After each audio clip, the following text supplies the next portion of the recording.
The night I came home 2 days early. I did not announce myself. I parked down the street, walked the last 100 yards on foot, and let myself in through the back door. My daughter believed I was in Portland until Saturday. Her husband believed the same. They had been in my home twice since I left. According to my neighbor, the motion alerts on my phone had confirmed it. The first thing I noticed was the smell. Margaret's roses, still blooming along the back fence, still carrying that particular sweetness I had learned to associate with the end of a long day. For 38 years, she tended that garden with the kind of patience I was never able to match. And even now, 3 years after her death, those roses bloomed as if they were still trying to please her. I stood just inside the back door for a moment and let myself breathe. Then I walked to my study. The filing cabinet had been forced open, not broken cleanly, the way a locksmith might do it, but wrenched. The metal frame slightly bent where someone had applied too much pressure too quickly. I keep 3 decades of professional records in that cabinet: financial statements, insurance policies, property documents, and the updated will I had signed 8 months after Margaret's funeral. Several folders were gone. Not scattered. Not moved. Gone. Someone had known what they were looking for. I sat down in my chair, looked at Margaret's photograph, still sitting in its place on the corner of my desk, and stayed very still for a long time.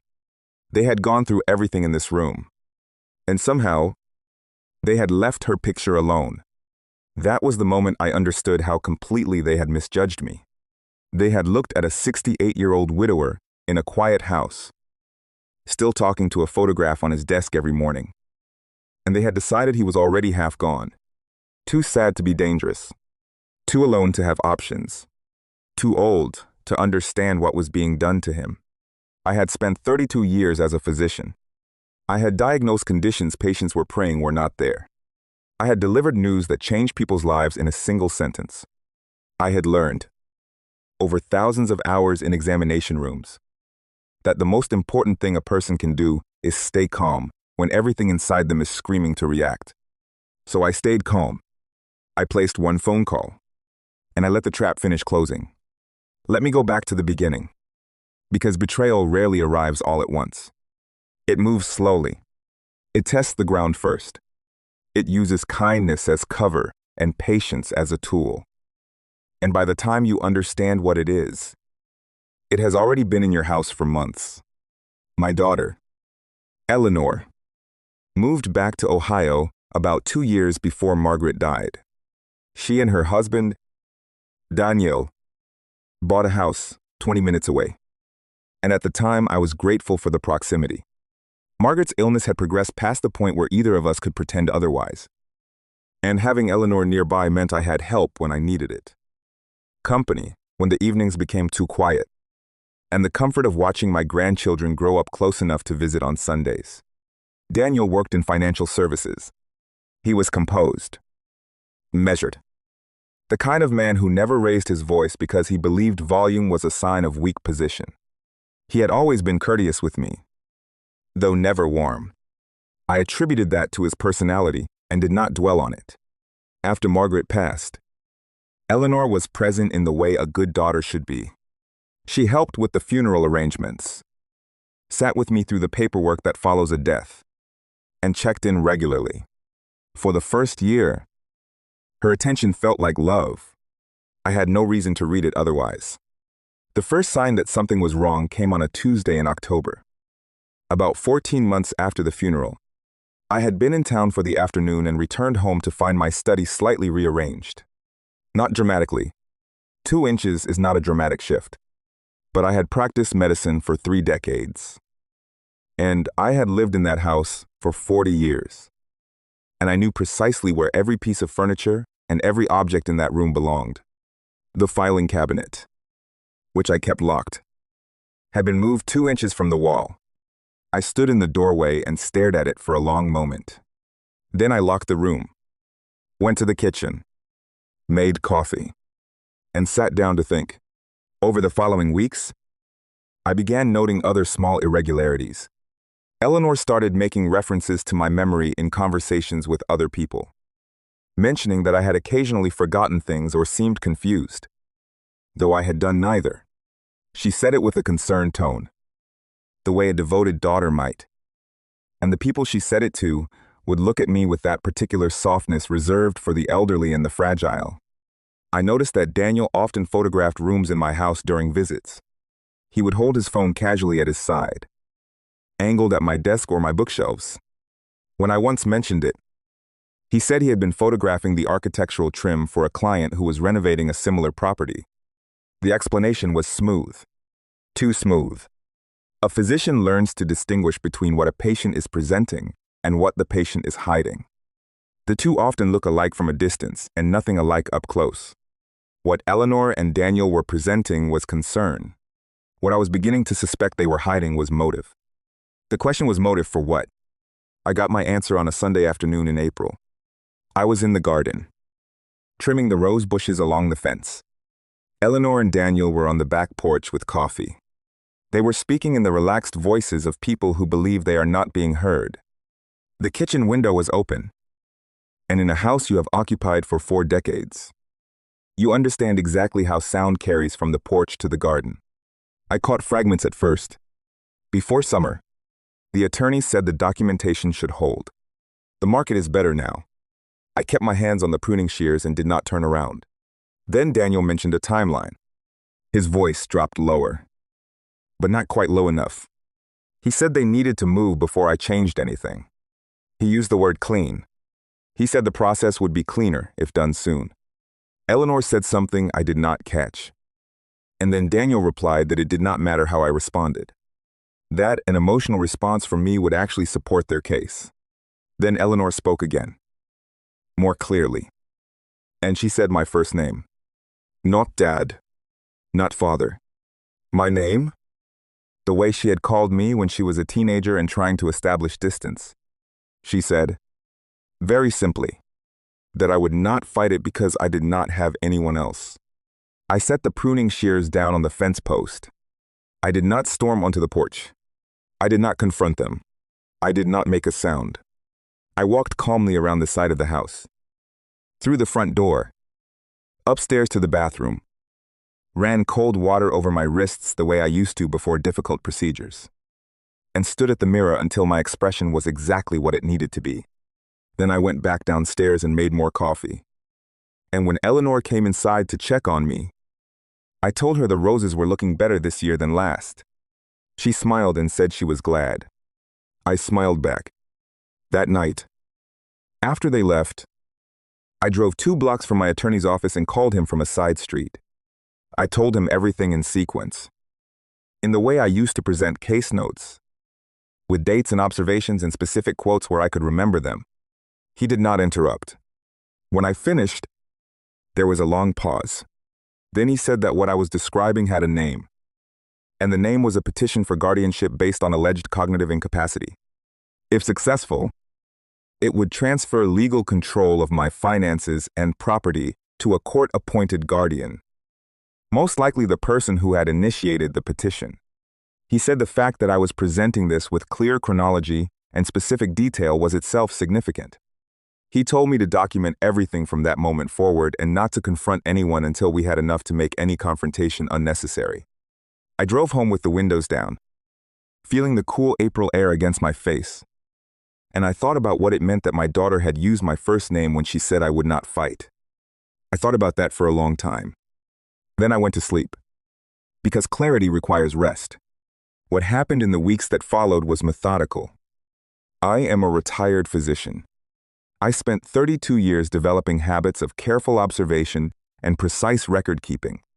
I had charted symptoms, tracked treatment responses, and documented patient histories with the kind of rigor that comes from understanding that a missed detail can cost someone their life. I applied the same discipline to what was happening in my own home. With my attorney's guidance, I installed 3 audio recording devices in the house, 1 in the study, 1 in the kitchen, and 1 in the living room. Under Ohio's one-party consent law, a property owner may record conversations occurring on their own premises. Every recording was time-stamped and stored on a secure application my attorney's office helped me set up. The first significant recording came 4 days after the devices were placed. Eleanor and Daniel brought a man I did not recognize into my home while I was out. He spent approximately 40 minutes in my study. The recording captured him asking Eleanor specific questions about my daily routine, my doctor visits, whether I drove myself, whether I managed my own bills, and whether I had shown any signs of confusion or disorientation. Eleanor answered each question in a rehearsed, careful tone, describing minor incidents that had either been exaggerated or invented entirely. She mentioned that I sometimes left the stove on.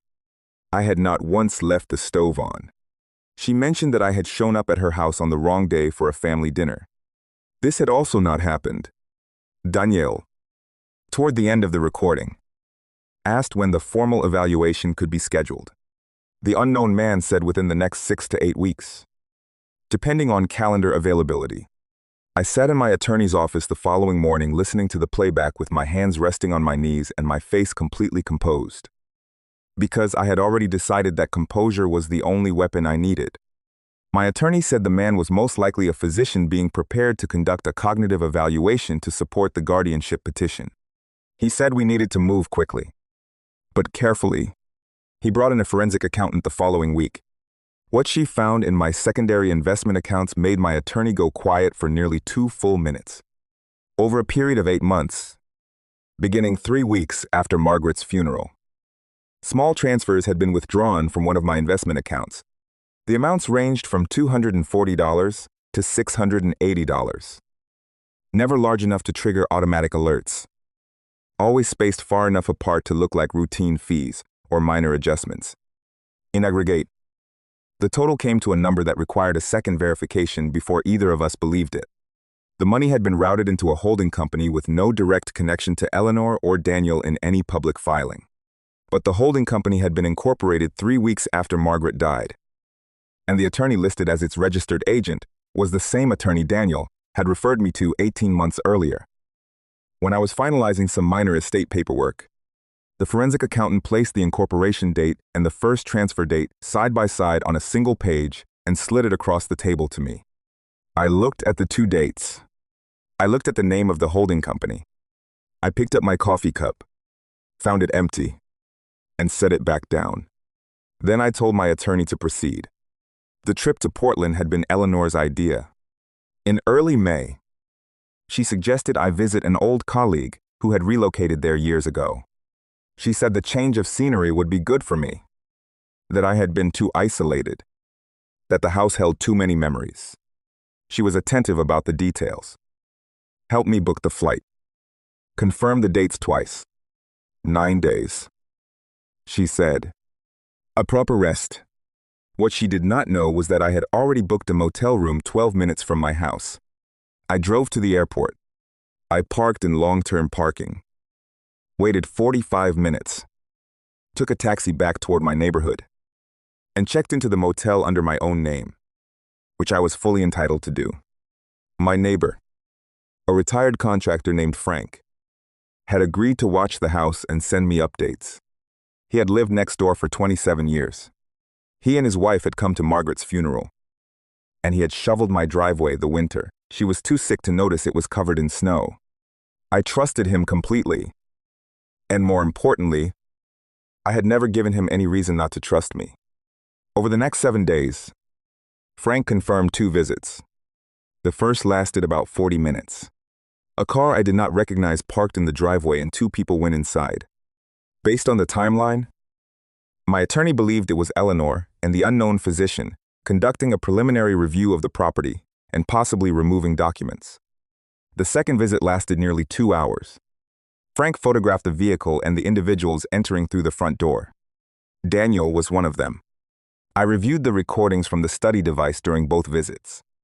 The audio from the second visit was particularly clear. Daniel and another man spoke for over an hour about the filing timeline, the documentation they had collected, and a court date that had been tentatively scheduled. Daniel mentioned that I would likely be served within 2 weeks of my return from Portland. He also mentioned that the house itself would need to be assessed for market value once the guardianship was established. He said this in my study, in my house, standing next to Margaret's photograph. I wrote down every word.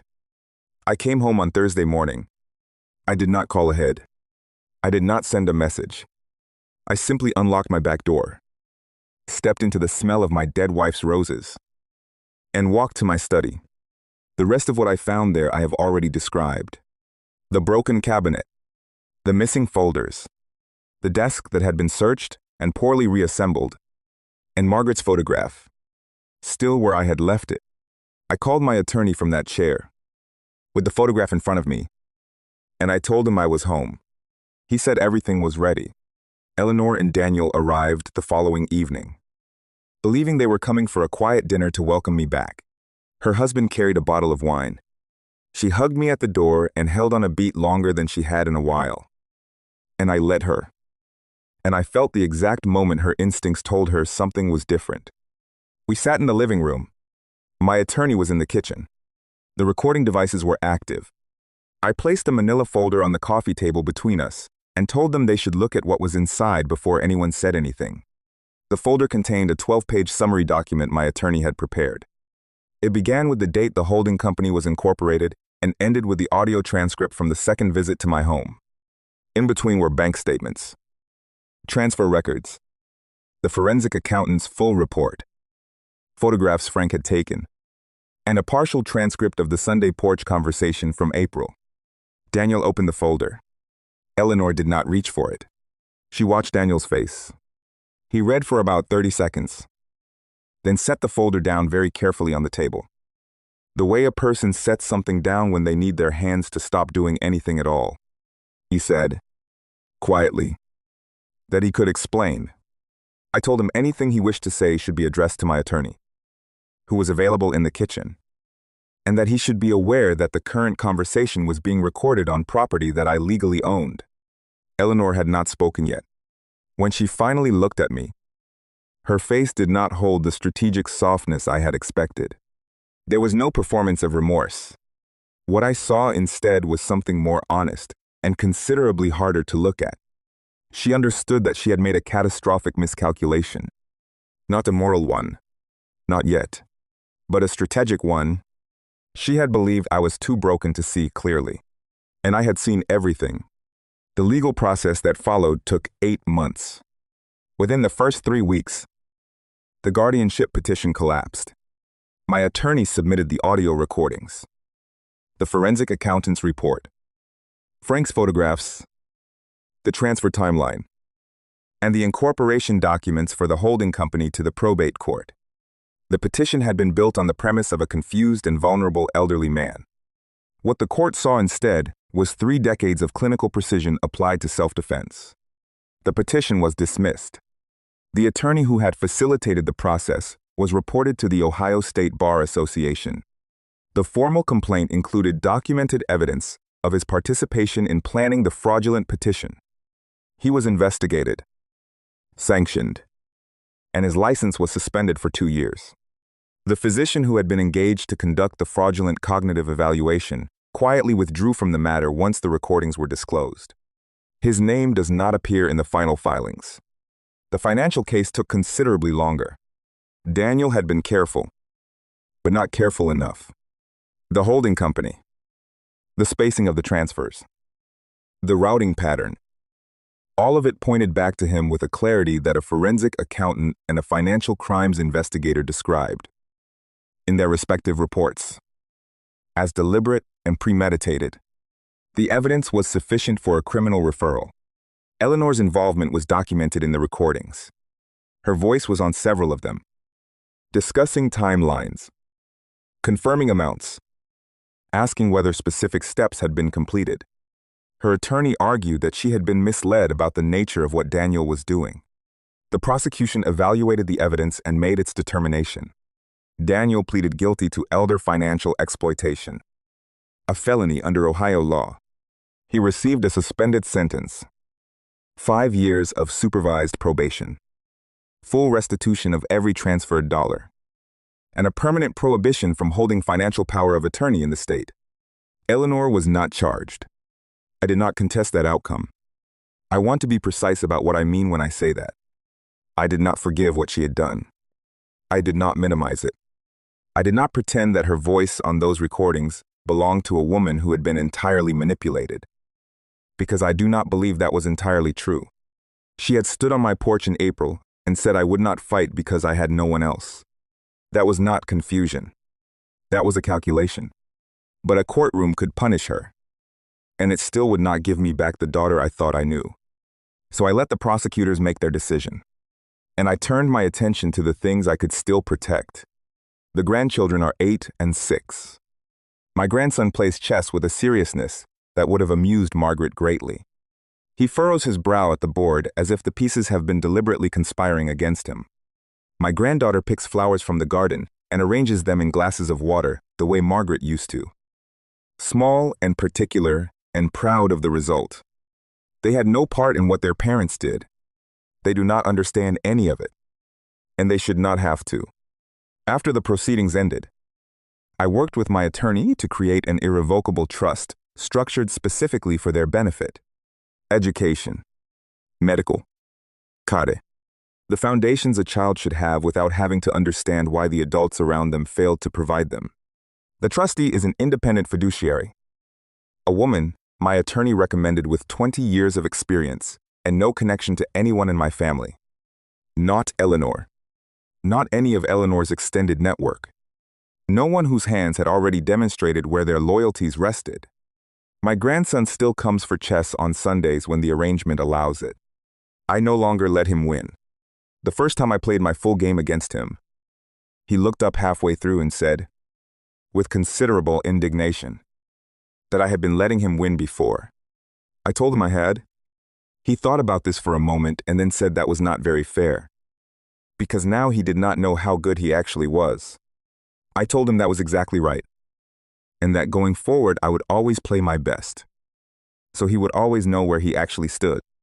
He reset the pieces without another word, and we played 3 more games, and he lost all of them, and he came back the following Sunday ready to try again.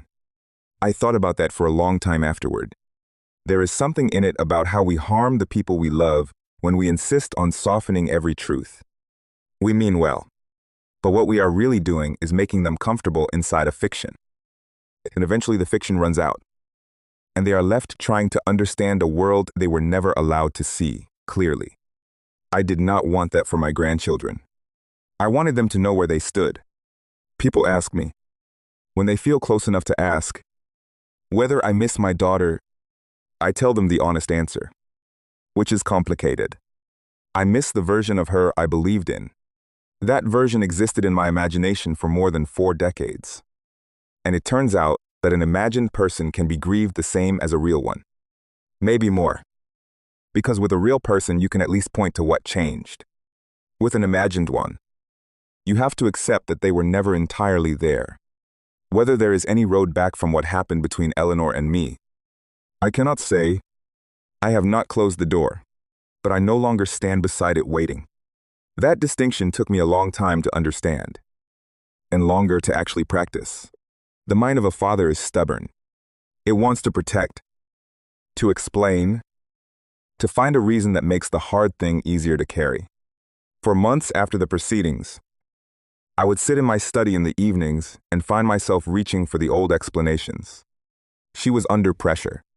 He had influenced her. She had not known how far it would go. Maybe some of that is even true. But wanting something to be partially true does not make it true enough. What the evidence showed was what it showed. And I had spent 32 years as a physician learning that the diagnosis you prefer is not always the diagnosis the patient has. My neighbor Frank comes over most Saturday mornings. He brings coffee, though mine is better. And he sits across from me at the kitchen table and we talk about nothing in particular. His wife has been gone for 6 years now. There are certain silences between widowers that do not require explanation. A few Saturdays after the sentencing, he sat across from me and asked, simply, how I was holding up. I told him better than I had expected in some ways, and worse than I had expected in others, that I sometimes still wondered which signs I had missed and whether a different father might have caught them earlier. That I understood, in the abstract, that love requires a certain amount of willful blindness, but that the abstract and the practical had been difficult to reconcile. Frank was quiet for a moment. Then he said that the two categories I was describing, the signs a father should have caught and the signs no father allows himself to see, were harder to separate than most people admitted. We sat with that for a while. Some grief does not resolve. It simply moves to a quieter part of the house. The roses nearly drowned that first spring after the proceedings ended. I was overwatering them. Grief does that. It makes you grip things too tightly, attend to them too anxiously, confuse vigilance with damage. For months I had been checking every lock, documenting every conversation, reading silences as warnings. When the legal fight was finished, I did not immediately know how to stop. Frank noticed the soil before I did. He leaned over the fence one morning, looked at the roots, and said Margaret would have scolded me for drowning perfectly healthy roses because I was anxious. He was right. I adjusted. Less water, more space, more trust in what had been planted long before any of this. That spring, the roses came back thicker than they had been in years. Pink, stubborn, and entirely indifferent to everything that had happened around them. They did not know about guardianship petitions or forensic accountants or probate courts. They only knew the soil and the light and the steady rhythm of attention that neither demands too much nor withholds too much. I stood along the fence one morning with the watering can in my hand and understood something I had not been able to see clearly before. Survival does not always look like a fight. Sometimes it just blooms quietly, a little thicker than before, in the same place it always was. I have thought often about what they believed when they designed what they designed. They looked at a man who had lost his wife, a man who sat with a photograph on his desk, a man who talked to a garden he had not planted, a man who was, by their estimation, already somewhere between the world and whatever comes next. They believed grief had made me soft. They were not entirely wrong to believe it. Grief does make a person soft, in the places that matter. It opens things that years of competence and routine had kept carefully managed. It makes you sit with feelings instead of diagnosing them. It makes you human in ways that professional discipline does not always allow. But soft and weak are not the same thing. A physician who grieves is still a physician. The clinical habits do not go anywhere. The capacity for observation, for patience, for separating what you wish were true from what the evidence actually says. Those do not dissolve. They go quiet for a while. They allow the human part to breathe, and then they return. Eleanor had watched me grieve for 3 years. She had seen the soft part and believed it was the whole of what remained. She was wrong. The part that knew how to stay calm in a room where everything is going wrong. The part that could listen to a recording of its own daughter planning its diminishment without picking up the phone and screaming. The part that could write down dates and sit in an attorney's office and say, here is what happened and here is the evidence. That part had never left. It had just been very quiet. And when it became necessary, it spoke. I am 68 years old. I have buried the woman I loved for 41 years. I have survived a betrayal from someone I spent decades raising. I have seen the inside of a probate court and a financial crimes investigation, and the long, unglamorous patience required by both. I have learned that family can break your heart in ways strangers cannot even attempt, because strangers do not have the access.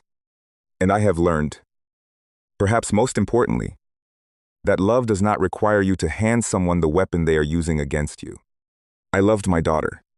I still carry something that resembles love for her, though I am uncertain now exactly what to call it.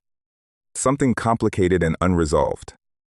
The way a healed fracture remains in the bone, visible on any scan taken afterward, permanently part of the structure.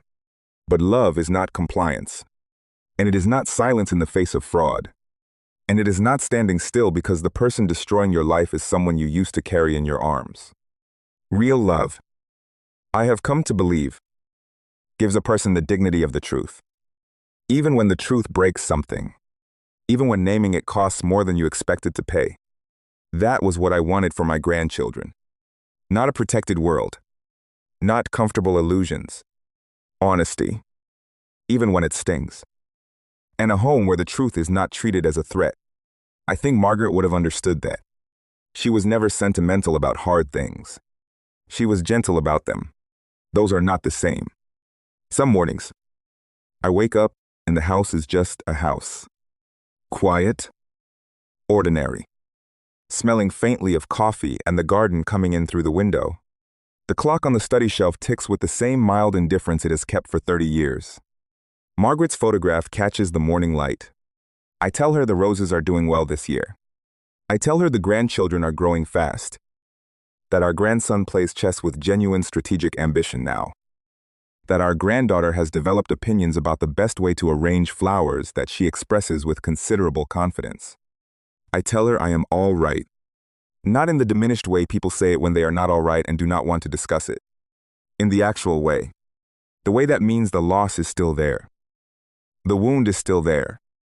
And the person is still there too. Present in the same room with all of it.